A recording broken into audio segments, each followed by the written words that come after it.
Hello दोस्तों, स्वागत है आप सभी का एक और नई वीडियो में। आज मैं आप सभी के लिए एक बार फिर से लेके आ गया हूँ कुछ सच्ची डरावनी कहानियाँ, कुछ ऐसी घटनाएं जिन्हें जानने के बाद आपके अंदर भी पैरानॉर्मल चीज़ों के लिए रुचि बढ़ जाएगी। स्टोरी से पहले मैं आप सभी से माफ़ी मांगना चाहूँगा क्योंकि वीडियो एक दिन लेट हो गया है। दरअसल बात ये थी कि मुझे पिछली रात थोड़ा बुखार हो गया था, जिसके कारण मैं कल रिकॉर्डिंग नहीं कर पाया था। बढ़ते हैं अब आज की कहानी की ओर। अगर आपके साथ भी कोई ऐसी घटना घटी है जिसे आप हम तक पहुंचाना चाहते हैं तो मेरी इंस्टाग्राम आईडी पे आप मुझे अपनी घटना बता सकते हैं। मैं कोशिश करूंगा कि जल्द से जल्द आपकी कहानी लोगों तक पहुंचाऊं। तो चलिए दोस्तों, अब बढ़ते हैं आज की पहली कहानी की तरफ। दोस्तों, आज की पहली घटना हमें भेजी है धनबाद से अमरजीत जी ने। आइए अब उनकी कहानी जानते हैं। मेरा नाम अमरजीत है और मैं झारखंड के धनबाद ज़िले का रहने वाला हूँ। ये बात कुछ साल पहले की है, लेकिन ये बात मुझे आज भी अक्सर डरा देती है। बात ये उस समय की है जब इंडिया में 3G नया नया लॉन्च हुआ था और 3G के नेटवर्क उस टाइम पे ज़्यादा अच्छे नहीं थे। उसी समय पे मैंने भी दरअसल एक एयरटेल का 3G सिम कार्ड ख़रीदा था, लेकिन नया नेटवर्क होने के कारण उसमें स्पीड सिर्फ उसी जगह पे आती थी जहां नेटवर्क की कवरेज अच्छी हो। दिन में तो मैं इधर उधर निकल के अपना जुगाड़ कर लेता था, लेकिन रात में मुझे नेट चलाने के लिए थोड़ी प्रॉब्लम होती थी। एक दिन की बात है, मुझे रात में एक मूवी डाउनलोड करनी थी। मैंने उस मूवी को डाउनलोडिंग पे लगा दिया, लेकिन नेट की स्पीड बहुत ही स्लो थी। तो मैंने सोचा कि ऐसा करता हूँ, थोड़ी देर बाहर चला जाता हूँ, घूम भी लूँगा और मूवी भी डाउनलोड हो जाएगी। क्योंकि अगर आपने पहले कभी 3G सिम कार्ड चलाए हैं तो आपको पता होगा कि रात के टाइम में उन सिम्स में स्पीड अच्छी आती थी। उस टाइम पे रात के तकरीबन 2 बज रहे थे और मैं अपने घर के बाहर निकल गया और मेरे टहलते टहलते वो फ़िल्म भी डाउनलोड होने लगी। मुझे अभी थोड़ी देर ही हुई होगी घूमने निकले हुए कि मुझे टॉयलेट जाने की ज़रूरत महसूस हुई। रात के 2 बज रहे थे, कोई आसपास था ही नहीं। तो मेरे घर के पास में ही जो एक सरकारी स्कूल है, मैं उसी की दीवार के पास जाके टॉयलेट करने लगा और उसके बाद मैंने जो नज़ारा देखा वो मैं शायद अपनी ज़िंदगी भर नहीं भूल पाऊँगा। मैं ऐसे ही स्कूल की बिल्डिंग को निहार रहा था कि तभी मेरी नज़र एक खिड़की पे गई और उस खिड़की पे देखते के साथ ही मेरे रोंगटे खड़े हो गए। जो मैंने देखा वो मुझे आपको बताने में भी डर लग रहा है, क्योंकि ये घटना बताते हुए भी मेरी आंखों के सामने वो मंज़र आ रहा है। पहले तो मुझे वहाँ से एक लड़की के हंसने की आवाज़ आ रही थी, तो मैं हैरानी में पड़ गया कि इतनी रात में लड़की की आवाज़। मैंने फिर भी एक बार को तो उसे इग्नोर कर दिया, लेकिन थोड़ी ही देर में वो आवाज़ एक बार फिर से आई और इस बार जब मैंने वहाँ पे देखा तो मेरे होश उड़ गए। मैंने देखा कि वहाँ पे खिड़की के पास एक लड़की खड़ी हुई है और उसकी नज़र न जाने बिल्कुल सामने की ओर गड़ी हुई थी। लेकिन सबसे भयानक चीज़ जो थी वो थी उस लड़की की स्माइल। वो बहुत ही क्रीपी वे में हंस रही थी। उसकी वो भयानक हंसी मैं आज तक नहीं भूल पाया हूँ। उसके चेहरे पे वो जो स्माइल थी वो बहुत ही ज़्यादा मनहूस थी। इतना देखकर मुझे तो पक्का लग रहा था कि वो कोई आत्मा ही है। लेकिन आपको मैं एक बात बता दूं कि ये सब जो लोग अफवाह फैलाते हैं कि सफ़ेद साड़ी में भूत होते हैं या फिर उनके बाल खुले होते हैं या फिर उनका फेस डरावना होता है, लेकिन मेरे ख्याल से ये सिर्फ मनगढ़ंत कहानियाँ हैं।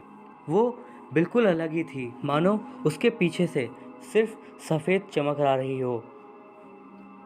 और उसमें सबसे डरावनी चीज़ थी उसकी वो खौफनाक स्माइल, जिसे देखकर अच्छे अच्छों के पसीने छूट जाएंगे, वरना वो बिल्कुल नॉर्मल लड़की ही लग रही थी।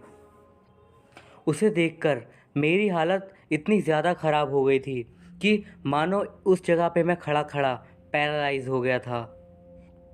उस वक्त मेरी हालत इतनी ख़राब इसलिए हो गई थी क्योंकि मैं समझ चुका था कि ये कोई आम लड़की तो नहीं है, ये कुछ और ही है। ऐसी हालत में सिर्फ एक ही उपाय था कि मैं वहाँ से जल्दी से दौड़कर अपने घर चला जाऊँ, और मैंने किया भी कुछ ऐसा ही। मैं फ़ौरन वहाँ से भाग के अपने घर की ओर निकल गया। मैं रात के टाइम में किसी को भी कुछ नहीं बताया, चुपचाप घर में गया और सोने की कोशिश करने लगा, लेकिन उस खौफनाक मंज़र के कारण मैं सो ही नहीं पाया। सुबह होते ही मैंने ये बात अपने घर वालों को बता दी, लेकिन जब मैंने ये बात अपने मम्मी पापा को बताई तो उन्होंने मुझे बहुत डांटा, और डांटते डांटते ही उन्होंने कुछ दिनों पहले उस स्कूल में घटी एक घटना के बारे में बताया। उन्होंने बताया कि स्कूल की एक छात्रा ने कुछ कारणों से कुछ दिन पहले ही क्लासरूम में फांसी लगा के मर गई थी। बाद में ये पता चला था कि उस लड़की का किसी लड़के के साथ कोई प्यार व्यार का चक्कर था, और इसी वजह से उस लड़के के मम्मी पापा उस लड़की के घर पे आके उस लड़की को और उसकी माँ को बहुत कुछ उल्टा सीधा कहे थे। मेरे लड़के से दूर हो जाओ, उसे छोड़ दो, तुम माँ बेटी वैसे ही हो, वगैरह वगैरह। इसी बेइज्जती को वो लड़की सह नहीं पाई, और पता नहीं कैसे वो रात में ही क्लासरूम में आई और रातों रात उसने वहीं पे फांसी लगा ली। अगले दिन ही उसकी लाश मिली। लेकिन ऐसा नहीं है कि ये वाली घटना सिर्फ मेरे साथ हुई हो। ये घटना वहाँ के आसपास के कई लोगों के साथ घटी है। उस लड़की की आत्मा को कई लोगों ने देखा है। फिलहाल उस स्कूल का वो क्लासरूम बंद है। रात के समय में उस जगह से कोई भी गुजरना नहीं चाहता है। दरअसल कुछ दिन पहले भी वो लड़की किसी लड़के के ऊपर सवार हो गई थी, और वो लड़का एक लड़की की आवाज़ में बात कर रहा था, और उसकी ये हरकत मैंने खुद ही अपनी आंखों से देखी थी। इस घटना को मैं जब भी सोचता हूँ तो मेरी हालत बिल्कुल ख़राब हो जाती है, और उस लड़की की वो क्रीपी वाली स्माइल आज भी मेरे जहन में खौफ पैदा कर देती है।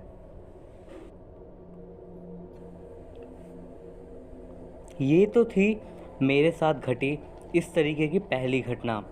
मेरे साथ एक और बेहद ही अजीब और डरावनी घटना भी घटी थी। ये घटना आज से तकरीबन 2 से 3 साल पहले की है, लेकिन आज भी ये घटना मेरे अंदर डर पैदा कर देती है। दरअसल बात यह है कि मेरे घर से करीबन 1 से 2 किलोमीटर की दूरी पे एक बड़ा सा ग्राउंड है। उस ग्राउंड पे मैं और मेरा दोस्त उस टाइम पे लगभग डेली ही शाम को घूमने के लिए जाया करते थे। एक शाम की बात है जब मैं और मेरा दोस्त उसी फील्ड में घूमने के लिए गए हुए थे, तो हमने देखा कि वहाँ पे फील्ड के रास्ते के बीच में ही एक लड़का लेटा हुआ है, और वो काफ़ी हिल-डुल रहा था, या फिर दूसरे शब्दों में कहूँ तो छटपटा रहा था, और उसके मुंह में से कुछ निकल भी रहा था। उसे देखकर मैंने अपने दोस्त से कहा, देखना यार, आजकल शराब पीने वाले कहीं भी उलट जाते हैं साले, अभी उसकी उम्र ही क्या है शराब पीने की। वो लड़का लगभग देखने में 20 से 21 साल का लग रहा था, और हम ये बात करके ग्राउंड की तरफ जाने लगे। हम ग्राउंड में ही इधर उधर चक्कर लगा रहे थे, और वहाँ के चक्कर लगाते लगाते ही हम दोनों ने एक बार फिर से उस लड़के को अजीब सी आवाज़ में कराहते हुए देखा। हम लोगों ने उसे इग्नोर किया, और हम लोग अपने अपने घर वापस चले गए। उसके बाद जो खबर हमें अगले सुबह सुबह मिली वो बेहद ही चौंका देने वाली थी हमारे लिए। हमें पता चला कि किसी की लाश उस ग्राउंड में मिली है, और उसने जहर खा लिया था। ये सुनते ही मुझे बहुत बड़ा झटका लगा, और मुझे गिल्टी फील होने लगा, क्योंकि उस लड़के को मैं पहचानता भी था, लेकिन उस टाइम उसकी हालत ऐसी थी कि मैं उसे पहचान भी नहीं पाया। मुझे बुरा लगा क्योंकि मैंने उसकी मदद नहीं की, और अगर मुझे ये पता चलता कि उसने शराब नहीं पी है बल्कि कुछ और गड़बड़ है तो मैं ज़रूर कुछ करता। लेकिन मुझे पक्का उस टाइम पे यही लगा था कि वो शराब पी के ऐसा कर रहा है। क्योंकि उस फील्ड में शाम के टाइम पे लगभग हर कोई कुछ ना कुछ नशा करने के लिए ही वहाँ पे जाता है। लेकिन कुछ भी हो, मुझे उसके लिए बहुत ज़्यादा बुरा लग रहा था। मैं बिना कुछ सोचे समझे उस लड़के की मदद करने के बजाय उसे और उल्टा सीधा कह दिया था। इस घटना के बाद मैंने और मेरे दोस्त ने उस फील्ड में शाम को जाना बंद कर दिया, क्योंकि उस जगह पे जाते ही हम दोनों को काफ़ी बुरा लगने लगता और उस दिन वाली घटना याद आ जाती थी। मैंने ये बात अपने मम्मी पापा को भी बताई, तो उन्होंने भी कहा कि तुमसे अनजाने में गलती हुई थी, लेकिन अब तुम शाम को वहाँ पे मत जाना, और अगर जाना भी हो तो शाम ढलने से पहले ही चले आना, उसके बाद नहीं। मैंने कहा ठीक है, लेकिन हम दोनों ने वहाँ पे जाना बिल्कुल भी छोड़ दिया था। और धीरे धीरे इस घटना को समय बीतने लगा। तकरीबन 1 साल बीत चुका था कि एक रात मैं और मेरा वही दोस्त बैठ के ऐसे ही बातें कर रहे थे। तभी मैंने अपने दोस्त को बोला कि चल यार, बहुत दिन हो गए, आज एक बार फील्ड में घूम के ही आ जाते हैं। और फील्ड का नाम सुनते ही पता नहीं क्यों मेरा दोस्त इधर उधर के बहाने बनाने लगा। जैसे सच बताऊं तो उसे डर लग रहा था, और मैं इसी कारण से उसे फट्टू और डरपोक बोल के चिढ़ाने लगा, लेकिन वो फिर भी नहीं मान रहा था। लेकिन मैंने भी अपने कमीनेपन की हद पार कर दी और उसे बहुत ज़्यादा टीज़ किया और उसका मजाक उड़ाने लगा। मैंने उसका इतना मजाक उड़ा दिया कि उसे फील्ड जाने के लिए तैयार होना पड़ा। मुझे अब भी याद है कि वो रात के तकरीबन 9 से 9:30 बज रहे थे और हम फील्ड में एंटर कर लिए। रात में उस फील्ड में बहुत ही ज़्यादा अंधेरा था, क्योंकि वहाँ पे कोई भी स्ट्रीट लाइट वगैरह का इंतज़ाम नहीं था और हमें कुछ भी दिखाई नहीं दे रहा था। मेरे दोस्त ने मुझसे कहा, देख तूने फील्ड में आने की बात की थी, हम आ गए, अब यहाँ से चलते हैं। लेकिन मैं इतने में कहाँ मानने वाला था। मैंने फिर से उसका मजाक उड़ाने लगा और ज़ोर ज़ोर से वहीं पे चिल्लाने लगा, अबे भूत वूत कुछ नहीं होता। और ऐसे ही कह कह के मैंने भूतों को नाम ले लेकर कई सारी गालियाँ भी दी। तभी हम दोनों अभी अपनी ही मस्ती में आगे बढ़े जा रहे थे कि अचानक से हमारे आगे एक आदमी जाने लगा। मैं आपको सच बता रहा हूँ, मुझे बिल्कुल आइडिया नहीं है कि वो आदमी कब हमारे पीछे से हमारे आगे की ओर आ गया, लेकिन अब वो हमारे आगे ही चल रहा था। अंधेरा होने के कारण हम उसे देख भी नहीं पा रहे थे ठीक से, सिर्फ एक आकृति दिख रही थी आदमी की। उसे देखने के बाद पता नहीं मुझे भी क्या खुजली हुई कि मैंने भी ज़ोर से आवाज़ लगाई, अरे भैया कौन हो आप, और इतनी रात में यहाँ पे क्या कर रहे हो। लेकिन उस चीज़ ने ऐसे रिएक्ट किया मानो उसे कुछ सुनाई दे ही ना रहा हो, और वो आगे चलता ही जा रहा था। थोड़ी ही देर में वो हमारी आंखों से ओझल हो गया। अभी उसे गायब हुए हुए 5 सेकंड भी नहीं हुए थे कि मेरा दोस्त मेरे कान में चिल्लाने लगा, देखा वो भूत था, गायब हो गया, भाग यहाँ से अब। और मैंने उससे कहा, अबे पागल है क्या, इतना अंधेरा हो रहा है इसलिए हमसे आगे निकल गया चलते चलते, शायद दिखाई ना दिया हो। और उसके बाद मैं फिर से अपनी बकबक स्टार्ट कर दिया। और अभी इस घटना को कुछ ही देर हुई होगी कि अचानक से हमें किसी की सीटी बजाने की आवाज़ सुनाई दी। आवाज़ तो मुझे भी सुनाई दी, लेकिन मुझे लगा मेरे दोस्त ने उस बजाई है। लेकिन मुझे हैरानी तब हुई जब मेरा दोस्त मुझसे बोला, अबे सीटी मत बजा बे, रात में नहीं बजानी चाहिए। मैंने उससे कहा कि मैं कहाँ बजा रहा हूँ बे, लेकिन उसे यही लग रहा था कि मैं उसे डराने के लिए सीटी बजा रहा हूँ। लेकिन सच कहूँ तो उसका यह बिहेवियर देख के मुझे भी डर लग रहा था, क्योंकि उसे देखकर मेरे को बिल्कुल नहीं लग रहा था कि वो मुझसे झूठ बोल रहा है कि वो बजा रहा है सीटी। और फिर से एक बार फिर से हमें सीटी की आवाज़ आई और फिर से उसने मुझसे कहा, देख यार मजाक वजाक बहुत हो गया, मत बजा सीटी अब। मैं उस पर बहुत ज़ोर से चिल्लाया, अबे बोला ना मैंने नहीं बजाई सीटी, क्यों बोल रहा है बार बार। लेकिन अंदर ही अंदर मुझे भी अब डर लगने लगा था और मैंने उससे कहा कि चल बहुत देर घूम लिए, अब घर चलते हैं। और हम घर जाने के लिए वहाँ से पीछे की ओर मुड़ गए। लेकिन जैसे ही हम पीछे की ओर मुड़े कि हमें एक हंसने की आवाज़ अपने कानों में सुनाई दी और हम बहुत ही ज़्यादा डर गए थे, क्योंकि एक तो हंसी की आवाज़ बहुत ही ज़्यादा क्रीपी थी, ऊपर से माहौल काफ़ी सुनसान था और ऐसा लग रहा था कि वो हंसी हमारे आसपास से ही आ रही हो। और एक और डरावनी बात जो उस हंसी की थी वो ये कि वो हंसी किसी इंसान की तरह नहीं लग रही थी। मतलब उस हंसी की आवाज़ बहुत ही ज़्यादा भारी थी और मोटी थी। ये सुनने के बाद मेरा दोस्त तुरंत मेरे कान में धीरे से फुसफुसाया, जल्दी चलते हैं यहाँ से। लेकिन कहते हैं ना, जब टाइम ही ख़राब हो तो हर चीज़ हमारे खिलाफ होने लगती है। हैरानी की बात थी कि जिस फील्ड में हम हमेशा चक्कर लगाया करते थे पहले, हम उसी फील्ड से बाहर निकलने के रास्ते में कंफ्यूज हो गए और हम बाहर ही नहीं निकल पाए। अब ये अंधेरे की वजह से हो रहा था या फिर हमारे अंदर के डर की वजह से, ये तो नहीं पता। लेकिन जैसे ही हम उधर से इधर घूम रहे थे, हमें सीटी की आवाज़ आती जा रही थी या फिर किसी के हंसने की। थोड़ी देर ढूंढने के बाद हमें फील्ड से बाहर जाने वाला रास्ता मिल ही गया और हम दौड़ के उस तरफ भागने लगे।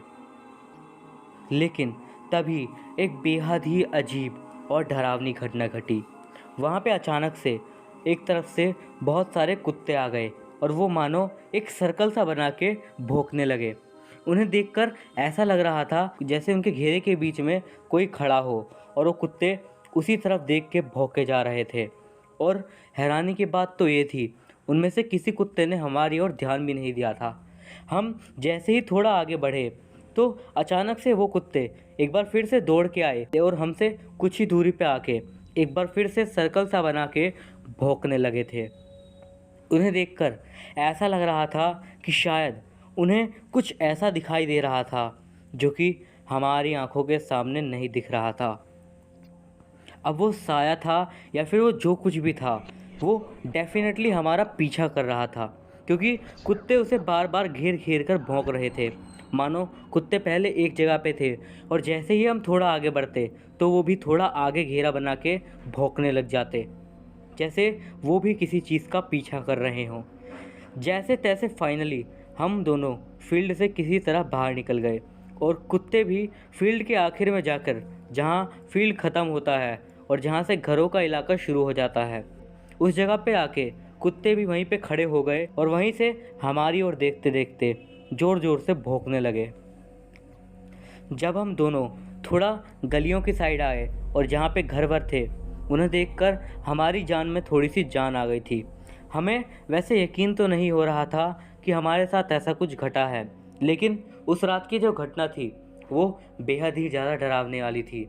और इस घटना के बाद से हम दोनों में से कोई भी कभी भी उस फील्ड में वापस नहीं गया। तो दोस्तों, ये दोनों घटनाएं जो थी, ये हमें भेजी थी अमरजीत जी ने। अब बढ़ते हैं हम आज की अगली घटना की ओर, जो कि हमें हुमा जी ने भेजी है।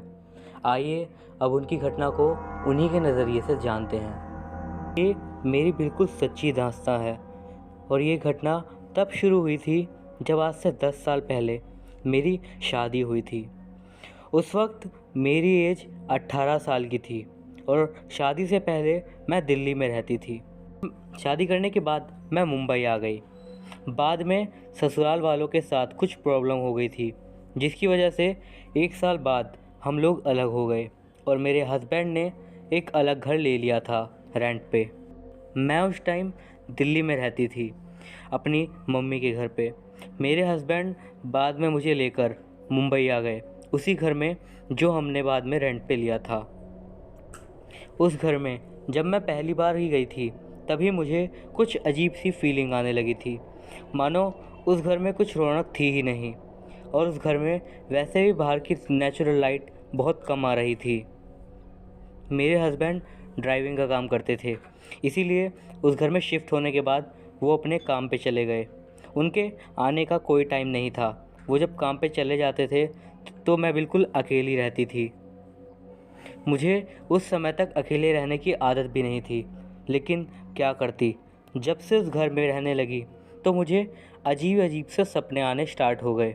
कभी कभी तो मुझे डरावने सपने भी आते थे और अचानक से मुझे कुछ अजीब सा महसूस होने लगता था। पता नहीं मुझे अंदर ही अंदर से क्या अजीब सी फीलिंग आती थी कि मेरा मन उल्टी सीधी शक्लें बनाने का करता था और मैं कई बार अपना मुंह आड़ा टेढ़ा करके अजीब से चेहरे बनाती थी।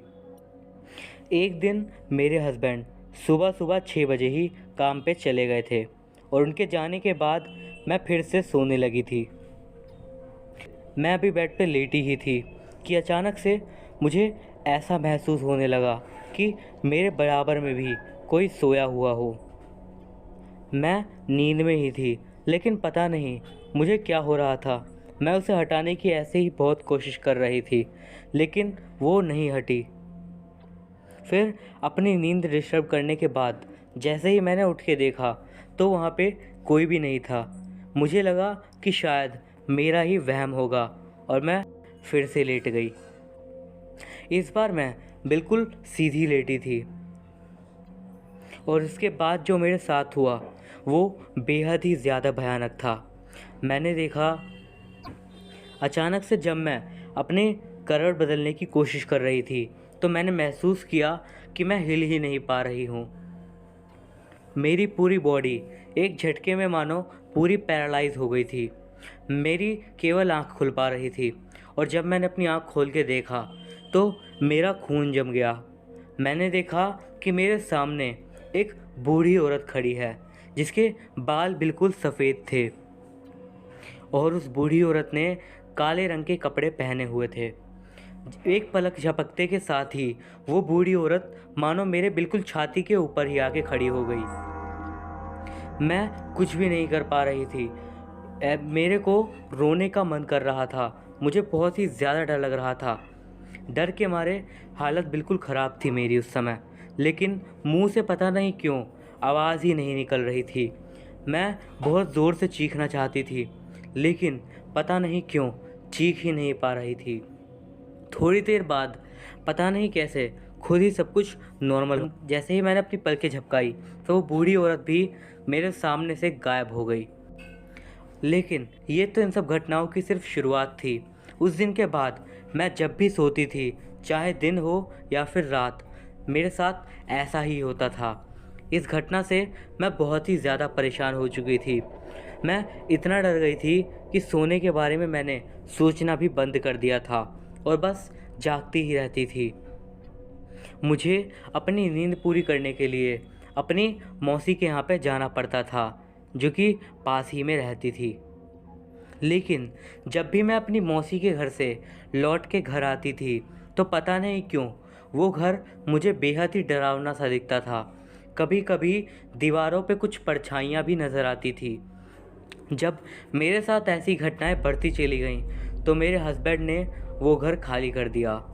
मेरे हस्बैंड का बाहर का ही काम था, इसीलिए घर की ज़रूरत मुझे ही सबसे ज़्यादा थी।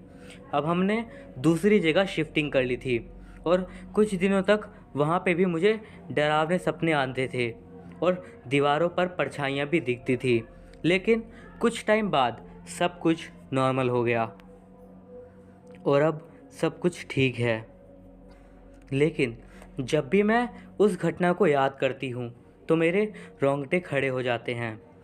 उस दिन के बाद से मेरे साथ कभी भी ऐसा कुछ नहीं घटा, लेकिन मैं आपको बता नहीं सकती, जब भी मेरे दिमाग में उस काले कपड़े वाली बूढ़ी औरत की ख्याल आता है तो मेरी हालत बिल्कुल ख़राब हो जाती है।